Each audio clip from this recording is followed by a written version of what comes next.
행복한 하루 되시기 바라겠습니다. 오늘 말씀은 에베소서 4장 7절에서 12절까지 말씀인데 7절과 8절을 읽고 말씀의 은혜를 나누겠습니다.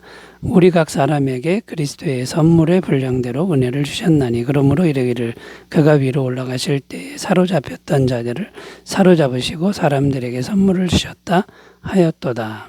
아멘. 네, 7절, 8절 읽었는데 7절에 보면 우리 각 사람에게 그리스도의 선물의 분량대로 은혜를 주셨나니. 자, 이렇게 말씀하는데 선물의 분량대로 은혜를 주셨다는 것은 무슨 의미입니까? 구원을 선물로 주셨다가 아니라 구원받은 이후에 성령의 은사를 각 사람에게 선물로 주셨다는 말씀입니다. 그러면 구원받은 이후에 성령의 은사가 왜 필요한 것일까요? 구원받았어도 우리가 아직 미숙한 면이 많다는 것이고 신앙이 미숙하면 어린아이들처럼 자꾸 싸운다는 것입니다. 이렇게 자꾸 싸우게 되는 이유는 뭐냐면 우리 자아가 죄로 물들어 있어서 잘 다스려지지 못하기 때문입니다. 그래서 성령님이 도와주시는 은혜가 항상 필요하다는 말씀인데요. 성령님이 도와주시면 교회는 계속 성숙하게 되고 또 잘 연합하게 될 수 있다는 것입니다. 그런데 성령의 은사는 마냥 좋은 일만 주는 것은 아닙니다. 성령의 은사는 분명 하나님의 은혜인데 성령의 은사가 다양하다 보니 서로 비교하고 또 자기를 드러내는 일들이 생긴다는 것이고 그 결과 교회의 분열로 이어지는 경우도 있다는 것입니다. 그러므로 지금 바울이 성령의 은사에 대해서 왜 언급하고 있는지가 분명하게 드러났는데요. 지금도 바울은 계속해서 교회의 하나됨에 대해서 말씀하고 있다는 겁니다. 교회의 하나됨을 위해서는 성령의 은사가 꼭 필요하지만 성령의 은사는 신중하게 잘 사용해야만 한다는 것입니다. 오늘 말씀은 이런 맥락으로 진행되고 있는데요.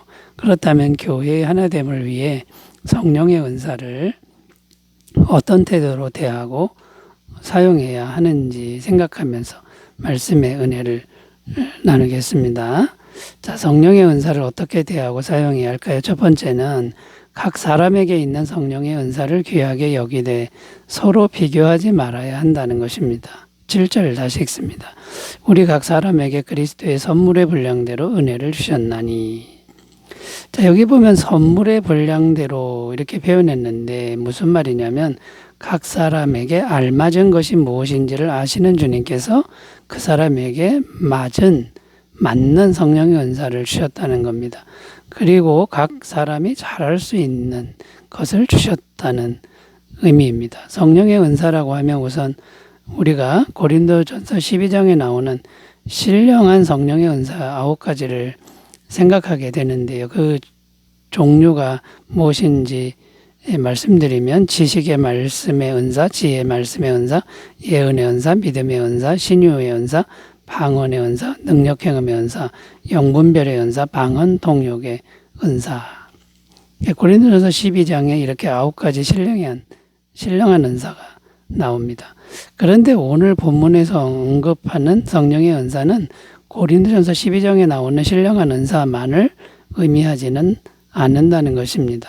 어떤 것들이 있느냐 하면 가르치는 은사, 행정의 은사, 섬기는 은사, 위로하는 은사 등 이런 것들을 언급하고 있는데 이런 은사들을 주시는데 각 사람에게 주시는 것이 똑같지 않다라는 겁니다. 만약 이런 성령의 은사를 잘만 사용한다면 정말 교회에 귀한 유익이 되고 또 교회를 더욱 성숙하게 만들어줄 수 있다는 겁니다.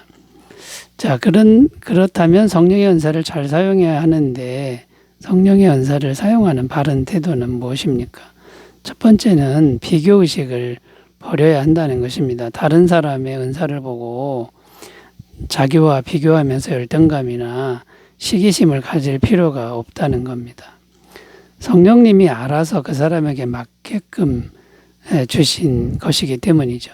두 번째는 성령의 은사를 가졌다고 자랑하는 태도를 버려야 한다는 겁니다. 나에게 성령의 은사가 있다면 다른 사람에게도 분명히 성령의 은사, 나하고 다른 은사가 있음을 알고 인정해 주어야 한다는 겁니다. 세 번째는 우월의식이나 열등의식을 버려야 한다는 것인데요. 성령의 은사는 모든 사람에게 다 주신다는 겁니다.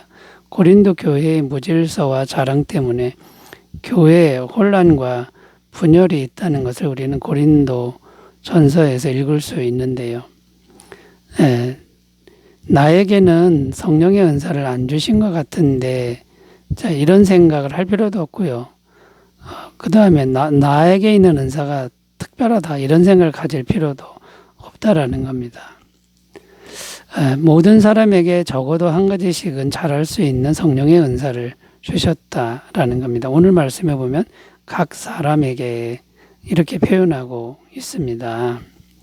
그래서 우리가 특별히 이렇게 밖으로 드러나는 그런 대단한 은사는 없을지 몰라도 조용히 하나님의 교회를 섬기는 그런 은사는 다 한 가지씩은 있다라는 것을 믿고 지나친 우월의식이나 열등의식을 가질 필요가 없다라는 것이죠. 자, 그러므로 우리는 자기에게 있는 성령의 은사를 잘 찾고 또 겸손하게 잘 사용하는 태도를 잃지 말고 사용하시는 그런 복된 삶으로 나아가시기 바라겠습니다. 자, 두 번째로 가보겠습니다. 성령의 은사를 어떤 태도로 대하고 사용해야 할까요? 두 번째는 성령의 은사는 주님의 십자가를 통한 죄사함의 은혜가 없이는 주어지지 않음을 명심해야 한다라는 것입니다. 8절 9절 읽습니다. 그러므로 이르기를 그가 위로 올라가실 때 사로잡혔던 자들을 사로잡으시고 그 사람들에게 선물을 주셨다 하였도다. 올라가셨다 했은즉 땅 아래 낮은 곳으로 내리셨던 것이 아니면 무엇이냐. 자, 이게 어떤 내용이냐면요. 이 말씀은 시편 68편 18절의 인용 구절인데요. 선물을 주셨는데 사로잡혔던 자들을 사로잡으시고 선물을 주셨다. 자, 이런 표현이 있습니다. 이게 무슨 말이냐면 곧 우리가 구원받은 이후에 성령의 은사를 주셨다. 자, 이런 말입니다. 그러니까 사로잡혔던 자들을 사로잡으시고 이 말은 구원하셨다, 이런 말이 되는 거고요. 그 사로잡은 사람들에게 선물을 주셨다. 그러니까 성령의 은사를 주셨다. 이런 말이 되는 겁니다. 그러면 이 말은 무슨 말과 같은 것이냐면 만약 구원받지 못했다면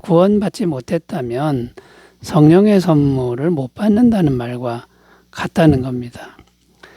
자, 그러니까 반드시 먼저 구원의 은혜를 받아야 성령의 은사가 주어진다라는 말씀인데요.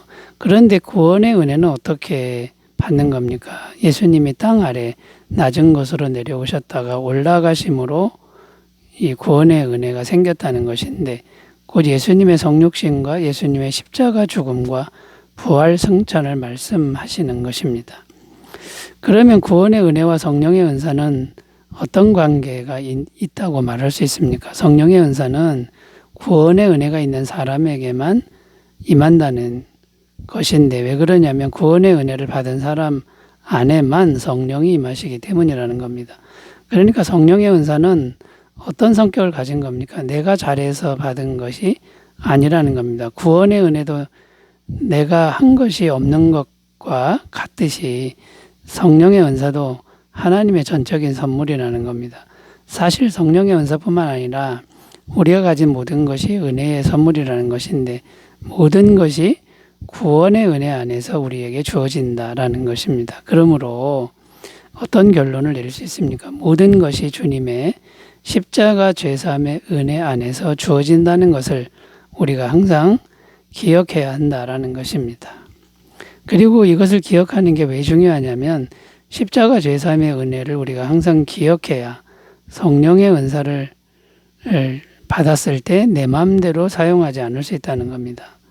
그래야 성령의 은사를 주님 뜻대로 주님이 기뻐하시는 대로 사용할 수 있고 우리 마음이 교만해지지 않을 수 있다.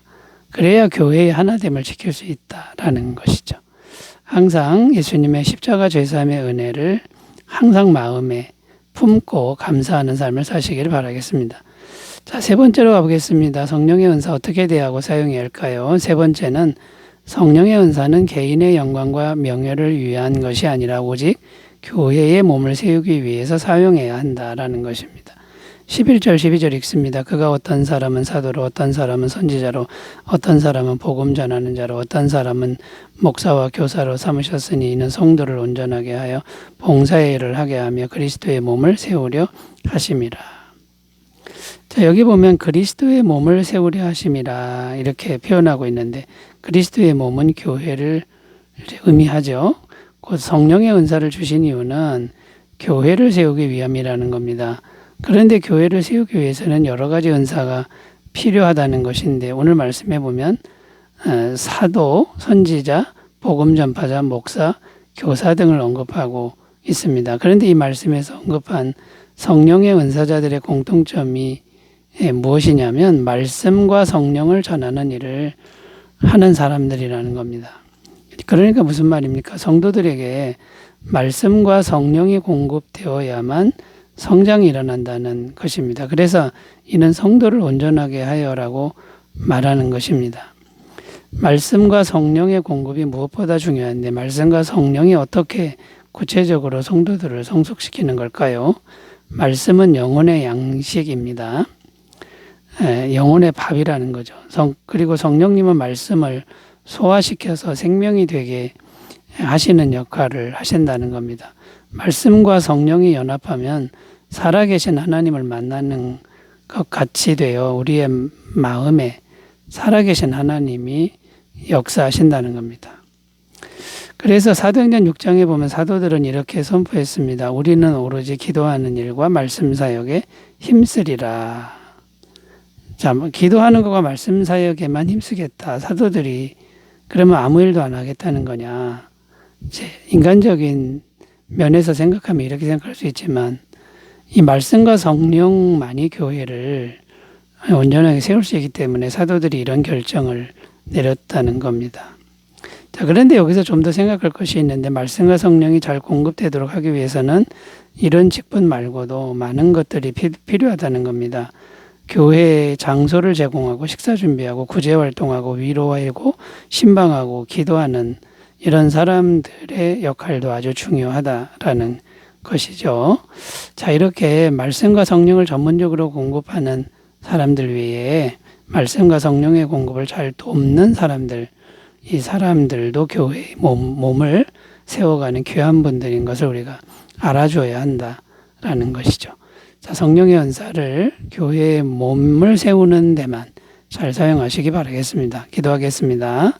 하나님 아버지, 우리에게 주신 성령의 은사를 지혜롭게 잘 사용하게 하옵소서. 예수님의 이름으로 기도드립니다. 아멘.